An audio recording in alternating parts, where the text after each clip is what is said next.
নমস্কার বন্ধুরা, আজকে 18ই ফেব্রুয়ারি 2026।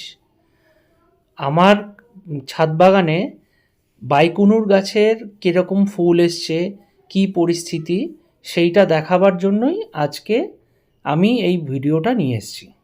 যেই গাছটা আপনারা দেখতে পাচ্ছেন, এটা হচ্ছে আমার গত বছরে মে মাসে লাগানো এই বাইকুনুরের চারাটা। সেটা এখন দেখুন কত বড় হয়ে গেছে এবং তাতে প্রত্যেকটা ডালে ডালে ফুল এসছে।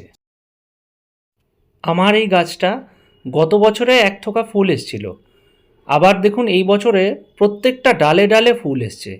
এমনকি লক্ষ্য করে দেখুন বন্ধুরা, একটা একটা ডালে দুটো করেও ফুল এসছে। এই গাছটা দেখুন বন্ধুরা, এটা আরেকটা গাছ বাইকুনুরের, যেটাতে দেখুন প্রত্যেকটা ডালে ডালে ফুল এসছে। এই গাছটা আমি গতবারে ওয়ার ট্রায়ালিং সিস্টেম মানে ওয়াই শেপ দিয়েছিলাম এবং এটাকে মাচাতে উঠতে দিইনি। দেখুন মাচাতে ওঠেনি, নিচে রেখেছিলাম। তাতেও দেখুন প্রত্যেকটা ডালে, প্রত্যেকটা বাট ফুটে যে ডাল বেরিয়েছে, প্রত্যেকটা ডালে ফুল এসছে।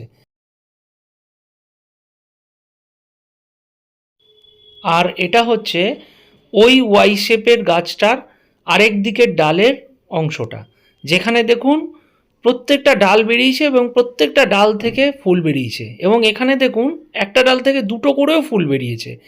এই দুটো গাছই কিন্তু 8-9 মাসের গাছ, এক বছরও পুরো হয়নি, সেই গাছেই এত সুন্দর ফুল এসছে। আর এখানে দেখুন বন্ধু, আমি এই যে ফুলটা এসছে, এটাতে আমি জিব্রালিক অ্যাসিড ইউজ করেছিলাম, মানে GA3 ইউজ করেছিলাম। এবং তাতে দেখুন এটা কত সুন্দর 3 ইঞ্চিরও বড় হয়ে গেছে এর স্ট্রোকটা, এবং এটা আরও বড় হবে। এবং এর সাথেই পাশের ফুলটাতেও আমি জিব্রালিক অ্যাসিড ইউজ করেছিলাম, সেটাও দেখুন কত বড় হয়ে গেছে। বন্ধুরা, আপনারা যদি স্বচক্ষে আমার ছাদ বাগানে যে ফুল হয়েছে সেটা যদি দেখতে চান, তাহলে আমার বাড়িতে এসে দেখতে পারেন। আমার বাড়ির লোকেশান হচ্ছে হাওড়া বেলুর।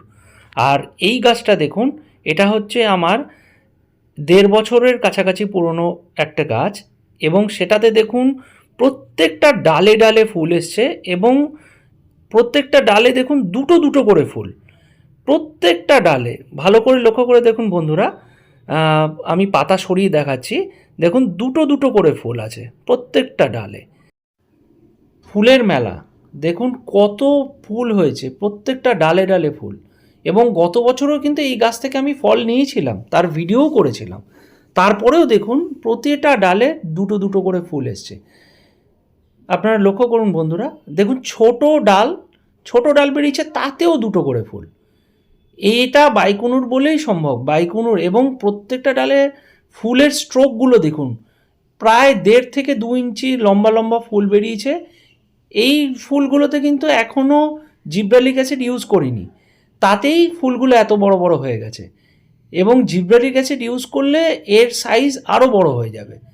দেখুন বন্ধুরা ফুলগুলো, এই যে দুটো ফুল দেখছেন বন্ধুরা, এই ফুল দুটোতে জিব্রালিক অ্যাসিড আমি ইউজ করেছি। দেখুন তাতে ফুলের স্ট্রোকটা কত বড় হয়ে গেছে, ফুলের সাইজটা দেখুন এখনই 3 ইঞ্চির একটু বড় সাইজ হয়ে গেছে। আচ্ছা বন্ধুরা, আমরা জিব্রালিক অ্যাসিড কেন ইউজ করব, তাও ফল সেট হওয়ার আগেই? কারণটা হচ্ছে, এই সময় যদি আমি জিব্রালিক অ্যাসিড সামান্য পরিমাণে ইউজ করি, তাহলে ফুলের সাইজটা বড় হবে এবং এটার থেকে যখন ফল সেট হবে, মানে আঙুরের গোছা হবে, তখন সেটাকে থিনিং করবার প্রয়োজন পড়বে না এবং খুব বড় থোকার সাইজটা বড় হবে। সেই কারণের জন্যই এই জিব্রালিক অ্যাসিডের সামান্য পরিমাণ এই মুহূর্তে ইউজ করা। আসুন বন্ধুরা, আমরা এর পরবর্তীকালে আপনাকে দেখাই জিব্রালিক অ্যাসিডের যে লিকুইডটা আছে সেটা আমি কিভাবে তৈরি করছি।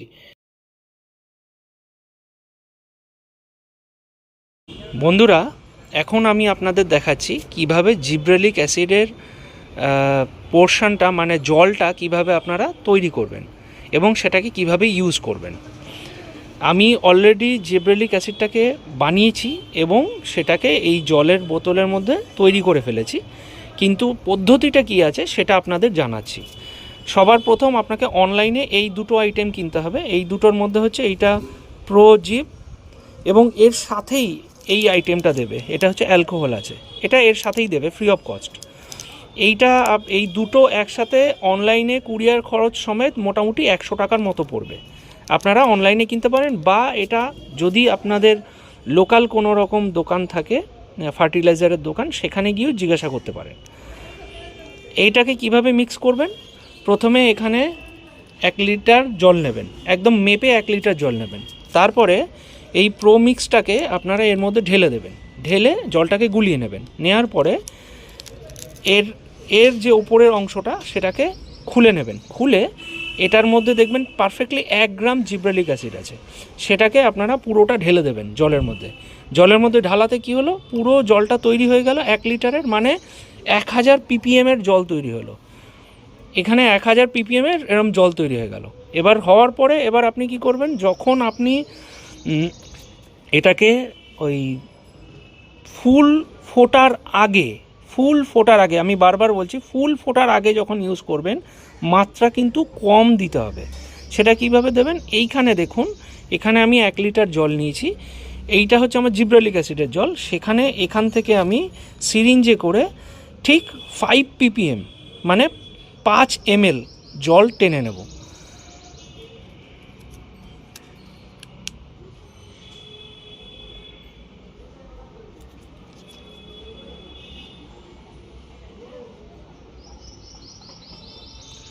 পাঁচ ml আমি জল নিলাম। 5 ml জল নিয়ে সেটাকে আমি এর মধ্যে দিয়ে দিলাম। দিয়ে পুরোটা দেওয়ার পর আমি এটাকে মিক্স করে নেব। একটা কাঠি বা কিছু দিয়ে মিক্স করে নেবেন, তাহলেই হবে। মিক্স করে এবার এটাকে কি করতে হবে, যখন ফুলটা থাকবে, ফুলের মধ্যে এই জলটাকে ঠেকাতে হবে, বা ফুলটাকে এই জলের মধ্যে চুবিয়ে দিতে হবে। কিভাবে করবেন আমি দেখাচ্ছি। আচ্ছা, এখন দেখুন বন্ধুরা, এইটা হচ্ছে ফুলটা আছে, ফুলটাকে এটার মধ্যে দিয়ে এরমভাবে আপনাকে পুরো চুবিয়ে দিতে হবে। পুরোটা চুবিয়ে দিলেই আপনার, চুবিয়ে ধরে থাকবেন অন্তত 5 সেকেন্ড বা 7 সেকেন্ডের মতো এটাকে ধরে থাকবেন, তারপরে ছেড়ে দেবেন। এবং অবশ্যই একটা কথা খেয়াল রাখবেন, এই প্রক্রিয়াটা সবসময় বিকেলবেলা করবেন। সকালবেলা, দিনের বেলায় কখনো রোদের মধ্যে এই কাজ করবেন না, কারণ এটা একটা হরমোন, তো এটাকে ইউজ করার সময় সবসময় উচিত বিকেলবেলা ইউজ করা। এর পরবর্তীকালে যখন ফুল ফোটার পরে সিডলেস করবার জন্য GA3 যখন ইউজ করব আমরা, সেই ভিডিও আমি আলাদা করে নিয়ে আসবো, এবং সেটাও দেখাবো কিভাবে এবং কত পরিমাণে ইউজ করতে হয়। যেটা ইউজ করার দরুন গত বছরেই আমি আমার আঙুরের থোকাকে সিডলেস করেছিলাম। বন্ধুরা, এছাড়াও আপনাদের এই বিষয়ে যদি আর কোনো রকম জিজ্ঞাসা থাকে, পরিচর্যা বা জিব্রালিক অ্যাসিড GA3 কীভাবে ইউজ করতে হয়, বা আপনাদের মনে যদি কোনো রকম প্রশ্ন থাকে, আপনি স্ক্রিনে দেওয়া নাম্বারে অবশ্যই ফোন করবেন। আমি আমার তরফ থেকে যতটা পারবো আপনাদের হেল্প করব। বন্ধুরা, আপনারাও কিন্তু আপনাদের বাইকুনুরের গাছে এরকমই ফলন পেতে পারেন সঠিক পরিচর্যার মাধ্যমে। আর যারা যারা বাইকুনুরের গাছ সংগ্রহ করেননি, তারা একটু ওয়েট করে যান। আমার চারা তৈরি হলেই আমি ভিডিও দেব, তখন সংগ্রহ করে নেবেন। এবং তখন যদি আমাদের বাড়িতে আসেন, তখন আপনাদেরকে চেষ্টা করব যাতে ফলও খাওয়াতে পারি। আমার ভিডিওটা পুরো দেখার জন্য